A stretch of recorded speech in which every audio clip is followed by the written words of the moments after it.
The top 5 centre-backs in the Premier League right now is the video and what we will be discussing in today's video, but please do smash the like button and do subscribe. Before we do it, I should say a massive thank you. This is the first video after hitting 4,000 subscribers. That was a target before the end of the year. We've absolutely smashed it, so let's keep on pushing and get to 5k next. Now, there are a lot of Premier League centre-backs that I want to give some honourable mentions to, so I'm going to start off straight away. I've got a list. So first of all, I want to talk about Thiago Silva, a player that was in my top 5 last season, but on reflection, I think he has dropped off a little bit. It doesn't really help that in this Chelsea side right now, who look quite vulnerable, let's be honest. I think he's playing with a completely new side, so understandably right now I don't think he's in the top 5, and I do think we're starting to see the slow decline in him. I think compared to last season, his reaction time, his reflexes, his reading of the game just seems to be slightly off at the moment. I don't know whether it's form or whether it is just potentially down to age, so who knows, but he's one of my honourable mentions. Another one I'll talk about, Gabriel had an unreal season last season. I think you saw when he didn't have Saliba next to him, he kind of dropped off a bit. But this season, he's starting to look a little bit shaky. Like, for example, in the Newcastle game, a couple of errors, but he's still a very good centre-back, hence why we want to give him an honourable mention. Now,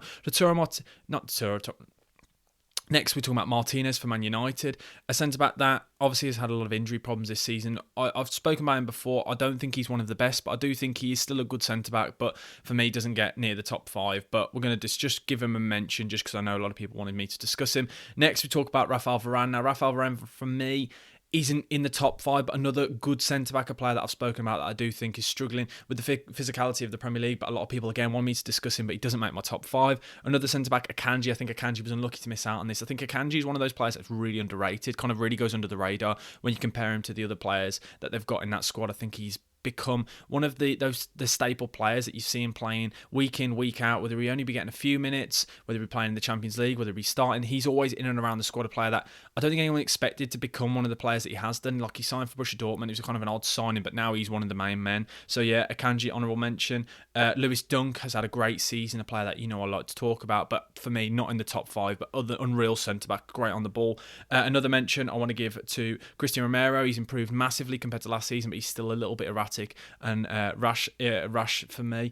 Fabian Schär, I think he's been absolutely unreal. Another player, Van der Ven. I think Van der Ven has been massive for Tottenham. Really unlucky to miss out. Probably 6th place for me. Really unlucky to miss out. A very good centre-back. And then my final mentions, Botman, Konsa, and so those are my 2 final mentions. I think both of them have been great this season. Now to the actual list, now to the top 5, what you've all been tuned in for. So we're going to start off with, in 5th place, I think will be, for me, Joachim Andersen. Now, Joachim Andersen has been absolutely unreal for Crystal Palace this season. Honestly, I cannot believe how much this man has improved. When he first came over on loan from Lyon to Fulham, we saw a really good player. And then he signed for Crystal Palace for a lot of money, and I thought, I'm not sure on this, but honestly, this guy has been absolutely unreal, and it's why he's a massive reason why Crystal Palace have had so many clean sheets this season. He's a leader. He's great on the ball, and if you look at his long ball distribution, he's absolutely unreal. Both feet spraying it from left to right. Everything comes through him, and I think between him and Gay this season, they've looked really, really strong. Yes,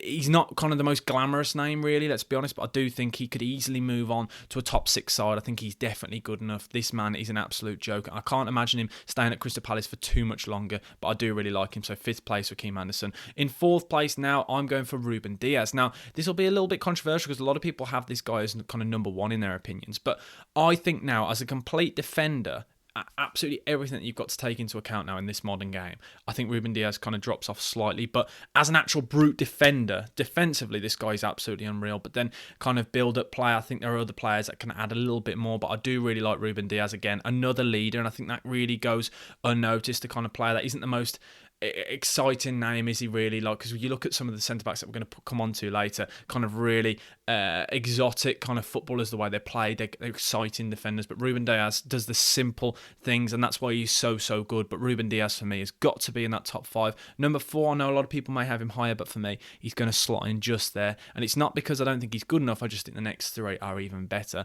Now, on to 3rd place, I'm going to be talking about William Saliba. Now, he was 2nd when I put out a list of people to vote. When I put out a load of names, this guy came in at 28% in 2nd place, but for me, I have him in 3rd spot. Now, I really do like this man. This man Arsenal fans were banging on for absolutely ages that this guy was going to be the real deal. This guy is the one that they'd been waiting for. They signed him a few seasons ago. They then loaned him out to the French league, and he'd been getting lots and lots of praise in the French league. He got Young Player of the Season in Ligue 1, and a lot of people thought, how is he going to take to the Premier League? Is it too early? Because it was a big fee. There's a lot of pressure on this man's back, and honestly, he was absolutely colossal last season, and a big reason why Arsenal kind of fell off towards the end of the season when he got his injury. But this guy is an absolute joke. Now, he's great passing wise, he's great positionally, he's very sensible on the ball. He never does anything stupid, but he is very good on the ball, so you can kind of build up from the back with him. And I just really like him, a complete defender. He's got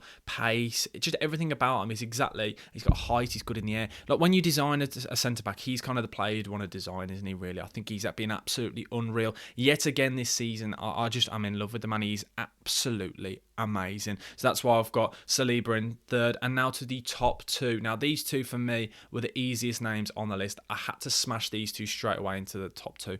And before we do that, please do smash the like button. Here we go.